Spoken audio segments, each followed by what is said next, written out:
경험하지 못한 것, 그것은 뚫을 수 없는 것이다라는 우리의 사고에 갇혀 있는지 모릅니다.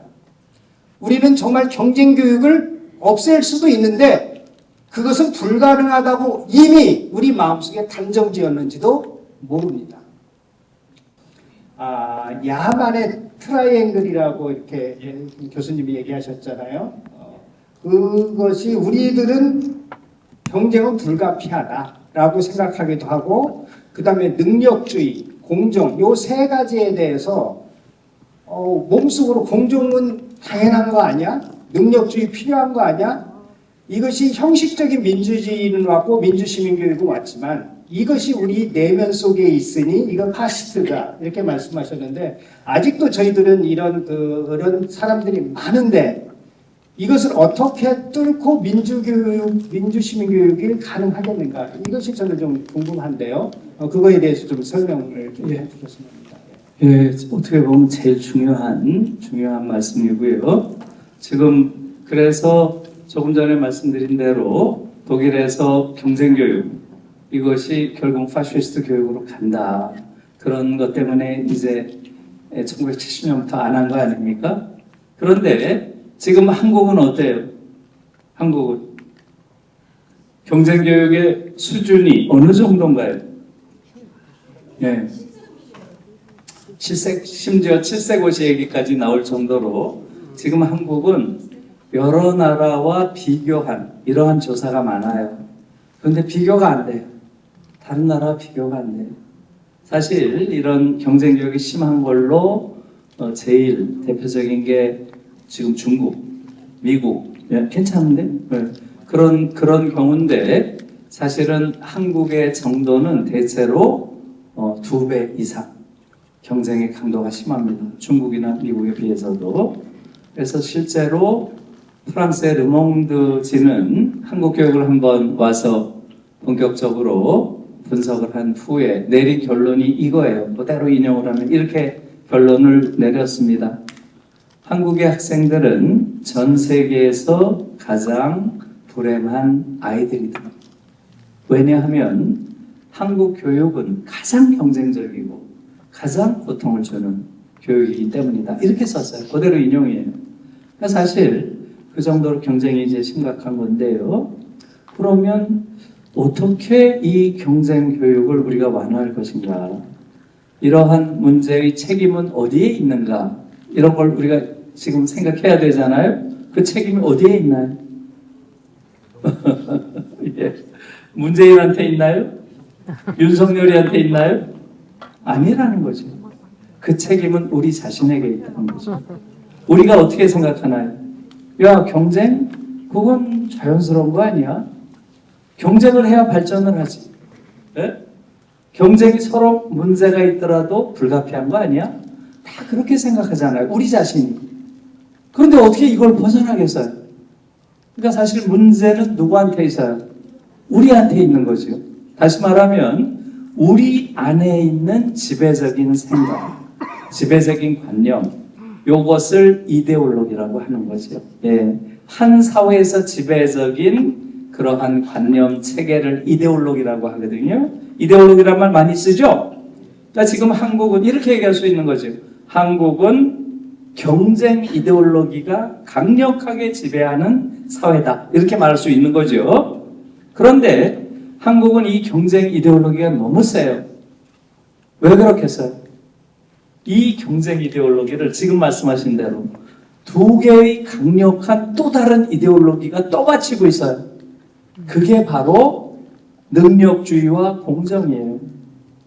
경쟁의 결과는 능력주의 이데올로기가 정당화해줘요. 경쟁의 결과는. 그 다음에 경쟁의 과정은 공정 이데올로기가 합리화해줘요. 그러니까 이 세 개의 이데올로기가 합쳐져서 경쟁 이데올로기, 능력주의 이데올로기, 공정 이데올로기가 합쳐져서 하나의 거대한 이데올로기의 삼각형을 이루고 있다는 거예요. 저는 그것을 야만의 트라이앵글이다 이렇게 불러서요. 왜? 한국 사회를 이렇게 야만 사회로 만든 것은 바로 이 세 개의 이데올로기의 삼각형이다 이거죠. 그래서 이 이야기는 오늘 하기 시작하면 제가 집에 못 갑니다. 긴 얘기예요. 예. 너무나 긴 얘기예요. 그래서 제가 짧게만 말씀드릴게요. 짧게만. 예. 자녀분들은 음. 이 교육을 어떻게 교육을 시키셨나요? 누가요? 저야 한국에서 시켰죠. 예. 어떤 방법을? 지금 교수님 하시는 말씀 예. 저희와 똑같이 키우지 않으셨을까요? 아니에요. 저는 모르겠어요. 어떻게 키워야 되는지를. 저는 사실은 거의 완전 방목을 했죠. 방목을. 왜냐하면 대체로 교육을 한다는 것은 자기가 교육받은 방식대로 해요. 근데 저는 저희 아버지가 솔직히 말하면 공부해라 이런 말을 해본 적이 없어요. 한번 믿어지세요? 제가 저희 아버지 지금 평전을 쓰고 있어요. 내년쯤에 나올 거예요. 저희 아버지가 저희한테 한 번도 공부해라 이런 얘기를 안 한 게 저는 이상한 줄 몰라서요. 다 그런 줄 알았어요. 다른 분도. 근데 우리 아버지가 좀 특이한 거였더라고요. 우리 아버지는 왜 저한테 그런 얘기를 안 했을까요? 아니 그런 게 아니에요. 우리 아버지는 평생 재산을 갖지 않았어요. 독특한 사람이에요, 좀. 나는 평생 재산을 갖지 않겠다. 이렇게 자기가 선언을 하고 재산을 실제로 안 가졌어요. 그러니까 자식에 대해서 무언가를 요구할 권리가 없다고 생각한 것 같아요. 지금 생각해 보니까. 그래서 저도 교육이라고 지가 알아서 가는 거지 뭘 시키는 게 아니다, 좀 그런 생각을 했어요. 그래서 우리 아이는 한국 학교에서 공부를 잘 못했어요. 네, 그러나 행복했어요. 저는 어떻게 보면 조금 독특하게 키운 건 사실이죠. 얘가 중3 때 담배 피다 걸려왔어요. 그래서 제가 학교에 갔더니 담배 피다 걸렸다는 거예요. 그래서 제가 데리고 와서 얘기를 했어요. 그 아이한테. 야, 너 학교에서 계속 담배를 필 거면 학교를 다니지 마라. 에? 학교에도 다 규칙이 있는데 그건 따라야지. 네가 학교를 안 다니는 건 괜찮아. 그리고 담배를 핀다는 건 사실은 나쁜 일이 아니다. 그건 취향이니까. 일종의 취향이잖아요. 그런데 숨어서 피는 건 나쁜 거다. 네가 뭐 죄졌냐? 에? 그러면은 네가 학교를 다닐 거면 학교에서 피지 말고 집에서 피라. 제가 그 말을 잘못한 거예요, 그때는. 그다음부터 맨날 집에서 있으니까 내가 너무 잘못 말을 한 거예요. 그러니까 좀 자유주의적으로 키운다고 그 말을 했다가 두고두고 후회했어요. 얘가 중3 때부터 완전 꼴초가 된 거예요. 그래서 아무튼 그래서 조금 이 아이는 뭐 잘 적응하고 자란 그런 애는 아니었고요. 비교적 행복하게 자란 아이였습니다. 그래서 아무튼 그 얘기는 그거고요. 제가 이 이데올로기 얘기를 끝낼게요. 여러분 그건 긴 얘기고요. 제가 이렇게만 말씀드릴게요. 능력주의 이데올로기 이건 너무너무 강력한 거죠. 능력에 따라서 부와 권력이 분배되는 체제. 이거에 대해서 누가 다른 말을 하겠어요? 그렇죠? 그러나 잘 생각을 해보면 이 능력주의라는 게 한 사회를 완전히 양분시키는 끔찍한 생각이에요. 이 능력주의 이데올로기가 강력하게 지배하는 사회는 어떻게 되겠어요? 그 능력주의의 승자라고 하는 자들, 소위 엘리트들은 오만 방자기 이를 데 없는 인간들이 되는 거예요. 그리고 그것을 바라보는 일반 대중들은 뭘 느끼겠어요? 어마어마한 분노와 울분을 느껴요. 예, 이게 바로 마이클 샌델이라고 하는 하버드대 교수가 최근에 썼던 책에 나오는 얘기예요.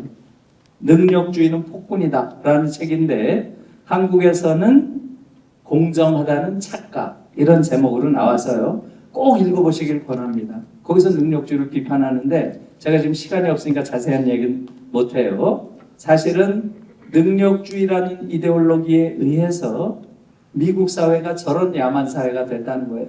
엘리트들은 오만하기 이럴 데가 없고 대중들은 그들을 볼 때마다 울분을 느낀다는 거예요. 그 울분을 정치적으로 동원한 사람이 누군가요? 트럼프라는 거죠. 트럼프. 그래서 트럼프라는 괴물을 만들었다는 거예요.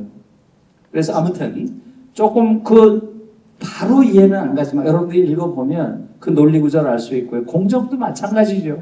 아, 공정 당연히 불공정보다 나은 거죠. 그걸 누가 모르나요?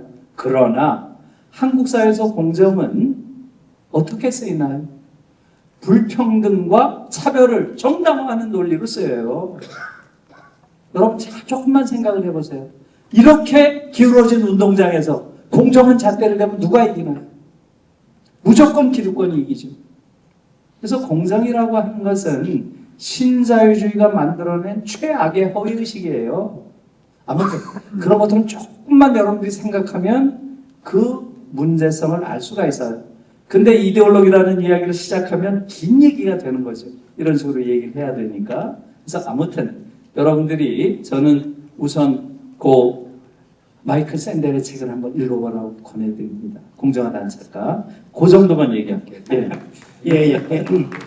그래서 보면은 저희 학교에서도 가끔 창밖에 그림을 그려라라는 숙제를 내줬는데 한 학생이 창밖을 볼 수 없는 작은 키 학생과 큰 학생을 창밖으로 그림을 그리라는 것이 공정하냐 이런 논란의 이야기들도 우리도 같이 하면서 공정이란 과연 무엇인가 어떻게 뒷받침해줘야 공정한가 이런 이야기들을 많이 하고 합니다.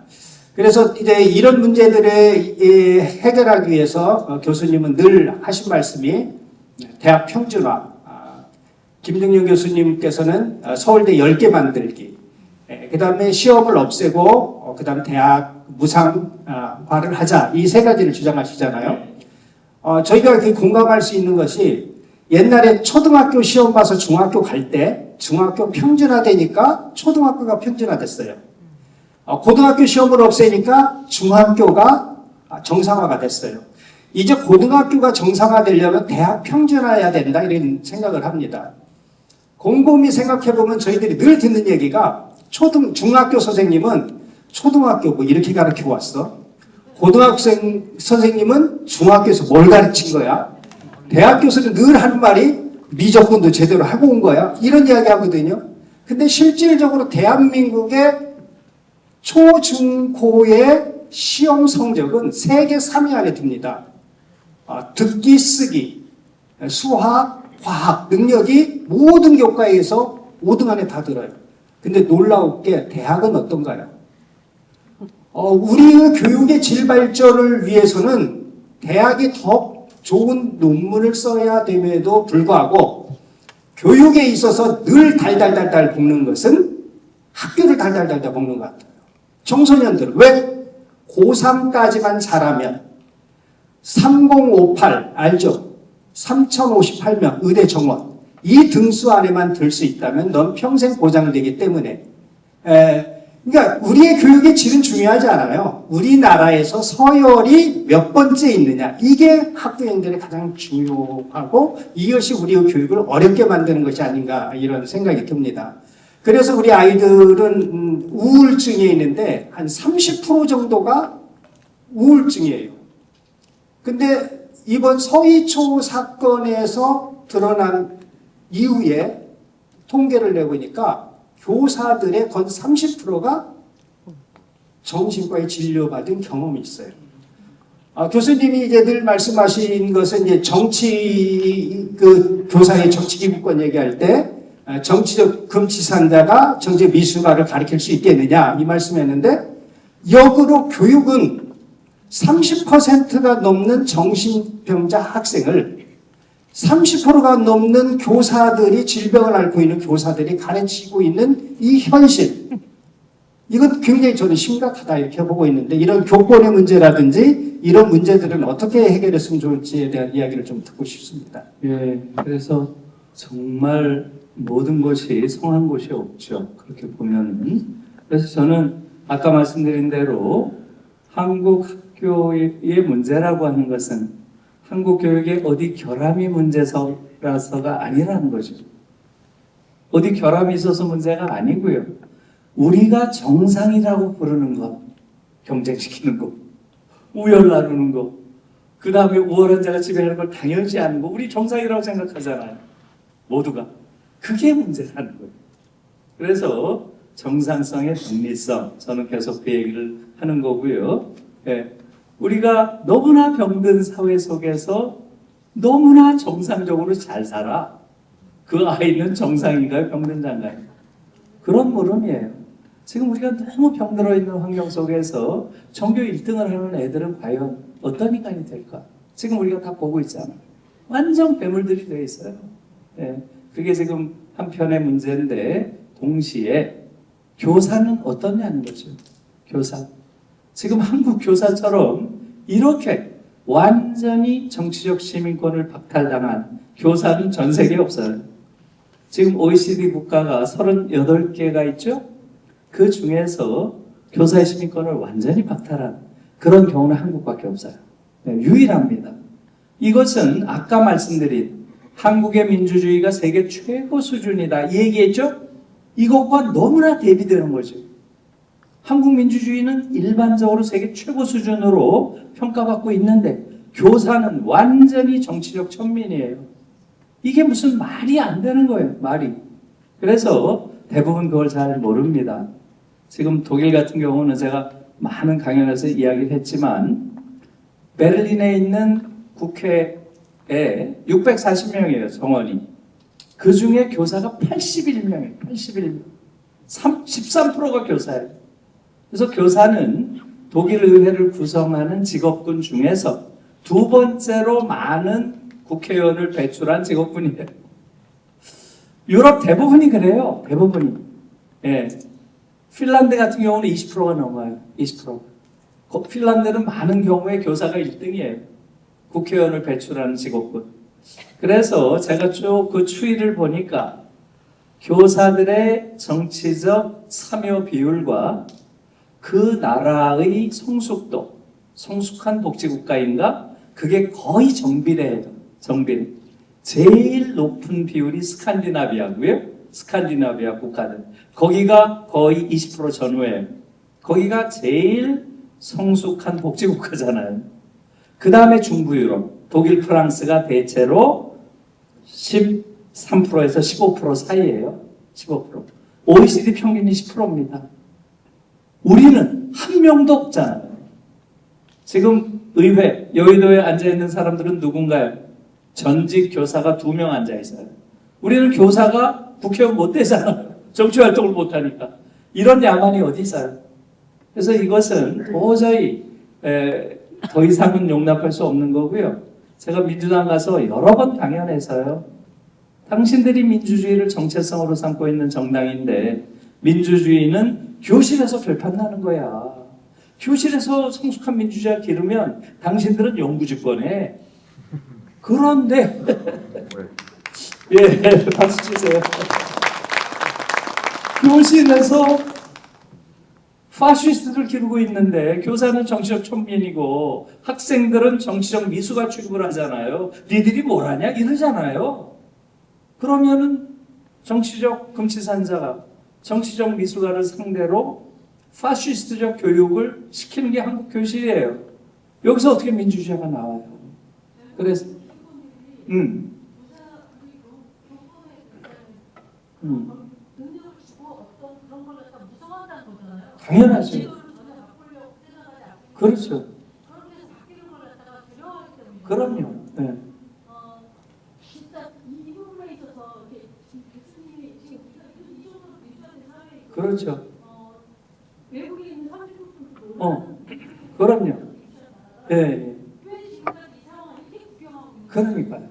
그래서 제가 민주당 이야기 조금 하면 제가 사실은 3번 가서 했어요. 민주당 국회의원들 대상으로. 이야기를 하면 이 사람들이 저한테 반박을 한 적은 한 번도 없어요. 교수님 말이 맞습니다. 그렇게 해야죠. 저희가 노력하겠습니다. 그러고 안 해. 그러니까 미치는 거예요. 그래서 요번에 안 하면 정말 이제 교사들이 저는 그 의회를 가서 뭐 점거하든 뭐 하든 승부를 봐야 돼요, 이제는. 예. 예. 예. 예. 예. 예.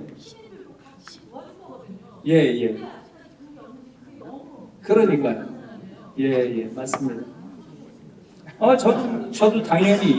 저도 당연히 지금 또 하여간 우선 제일 중요한 것은 민주당이 현재 의석 가지고 할 수 있다는 거예요. 그게 중요한 건데 그들이 결단을 안 하고 있고 어쨌든 하여간 이재명의 멱살을 잡더라도 이건 요번에 꼭 해야 됩니다. 예.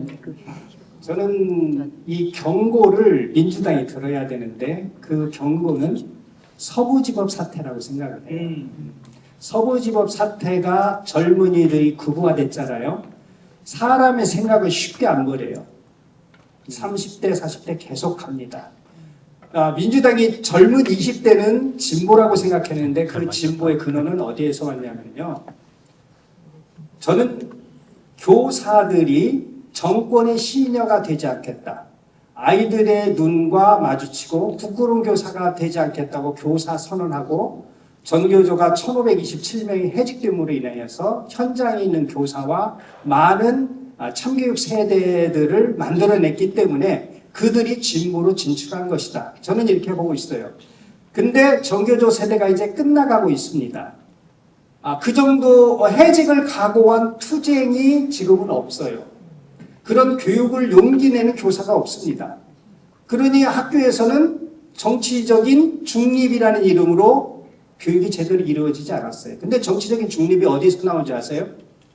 박정희가 4.19 노조가 있었는데 5.16 쿠데타를 일으키고 다음 날 4.19 노조 있는 사람을 그때도 한 1,500명을 해직시켰어요.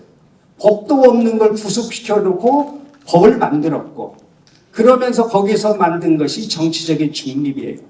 그러면서 교총을 만들고 교총한테는 모든 혜택을 줍니다. 어떤 혜택? 거기에서 대회를 하든 뭐하든 승진 점수를 주어합니다. 그 기관을 만들어서 교총을 키워요. 노조는 죽여버리고 그 다음 뭐래요? 교사를 시켜서 유신헌법의 정당성을 가정통신문을 가지고 가호호 가정방문의 정당성을 설명하게 만든 거예요. 이것이 정치적인 중립이에요. 근데 그 정치적인 중립이라는 것을 우리는 벗어나지 못하고 그대로 그 말이 그럴듯해 보이는데 거기서 저희들이 주장하는 것도 진정한 정치적인 중립이 뭐냐? 그것은 심각하게 받아들여야 되고 이것은 이번에 민주당이 해결하지 못하면은 더 이상 경고음, 서부지법 사태의 경고음, 젊은이도 더 이상 진보가 아니다. 이것을 받아들여야 된다. 저는 이렇게 보고 있습니다. 그러면은 이렇게 시간이 많이 돼서요. 혹시 플로에서 혹시 질문이 있으시면은 시간 얘기하시면 예예. 혹시 지금 시간은 9분 남았어요. 예? 9분. 그래요? 예예. 혹시 예예. 지금 선생님이 하나 더. 교수님의 그 말씀대로 이 교육이 시행이 됐을 때 그에 따른 과도기적 부작용이 예상이 있을 수 생각이 나는데 과연 어떤 것이 있을 수 있을 것인지 그 말씀을 드립니다. 지금 질문이 있으면 한꺼번에 받아가지고 한꺼번에 하는 게 좋을 것 같네요. 지금 또 질문.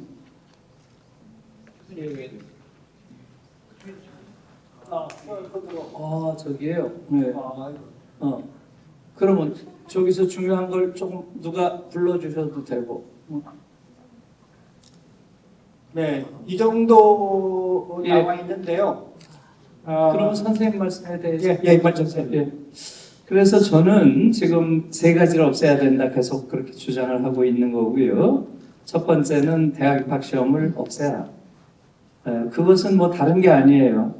지금까지 교육 개혁을 여러 번 했잖아요. 그런데 결국은 뭐로 끝났나요? 전부 입시제도 개혁으로 끝났어요.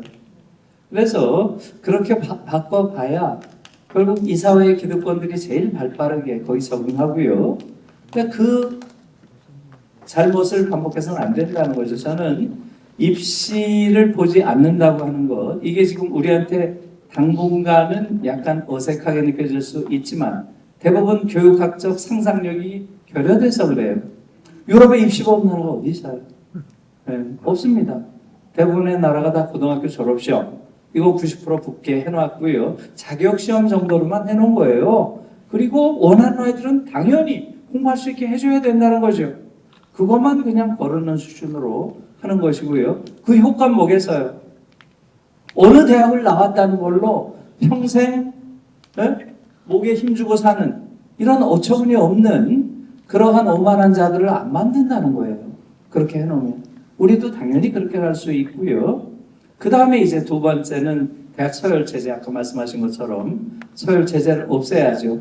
서열체제를 없애는 방법은 많아요. 지금 거기서 가장 현실적인 게 김종영 경희대 교수가 서울대 10개 만들기, 이걸 우선 내놨어요.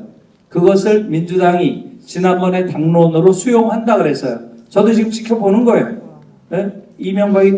이재명 지금 정부가 들어섰을 때 그 약속을 지킬지.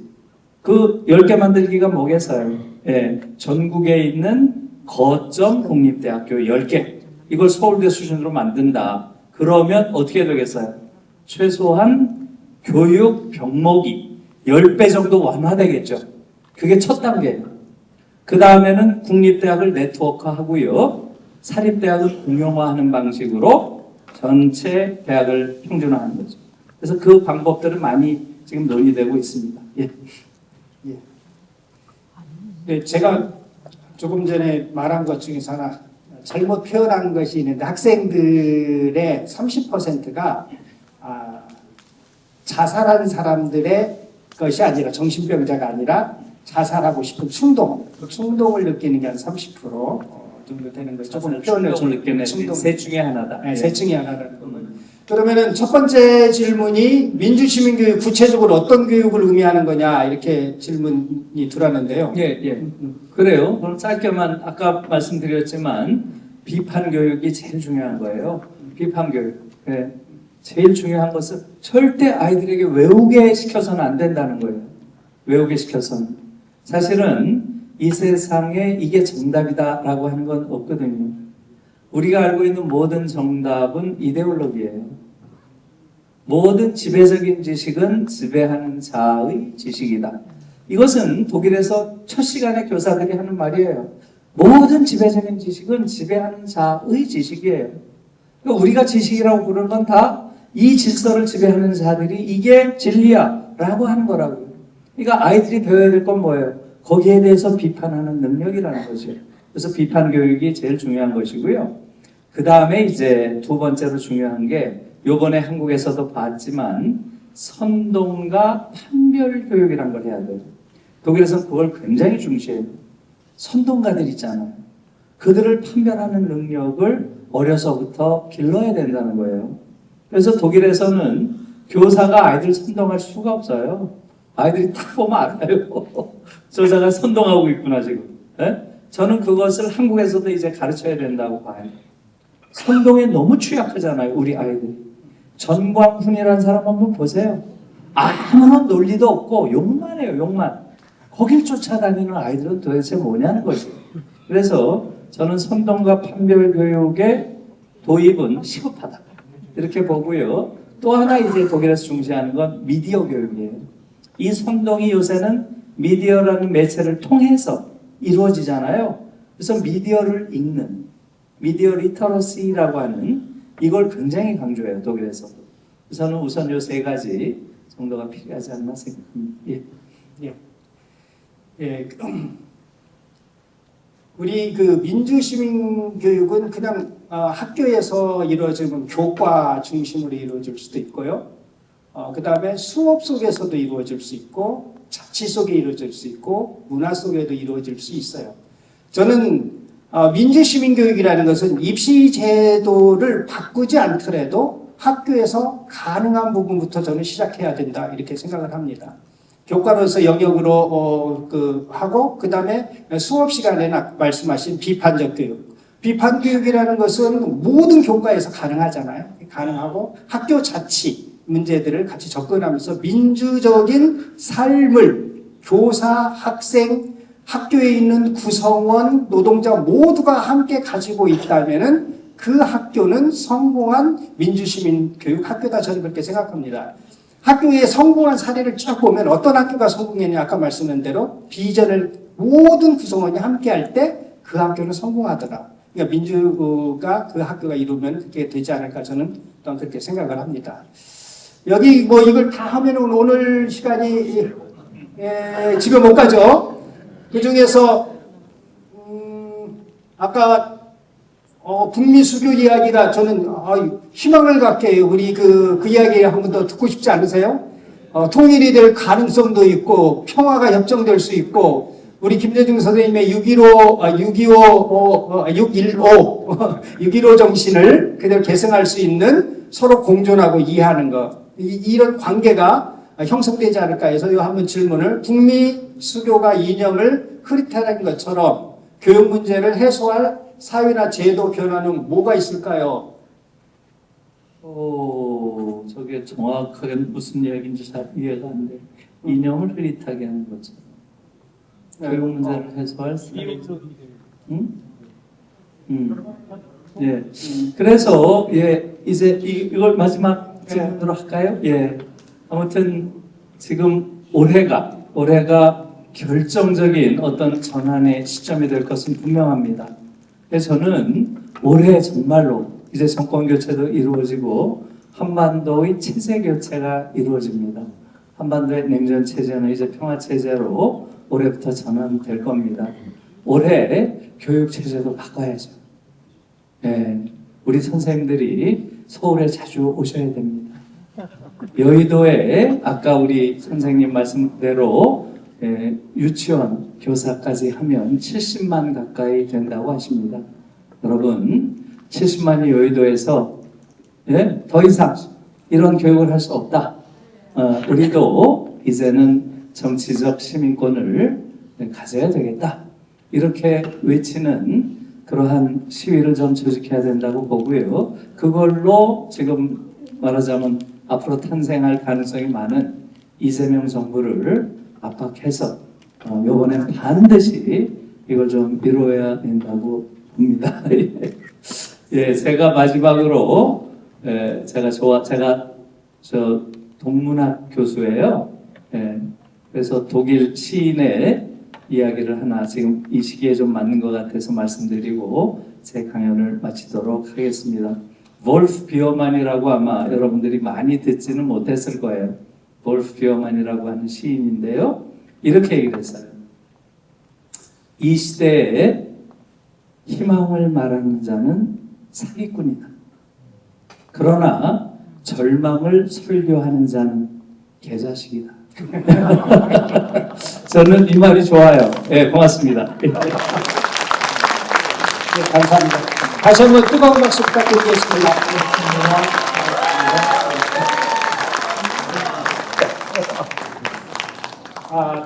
저는 이제 마지막으로 드릴 말씀은 이겁니다. 이 원숭이에 대한 실험 이야기는 원숭이와 바나나 이것을 검색해보면 나올 겁니다. 첫 번째 그림은 5마리의 원숭이가 있고 위에 바나나가 있습니다. 다음 넘겨보세요. 그러면은 바나나를 먹으러 가게 되면 나머지 4마리의 때 찬물을 막 끼얹습니다. 고통을 주는 거죠.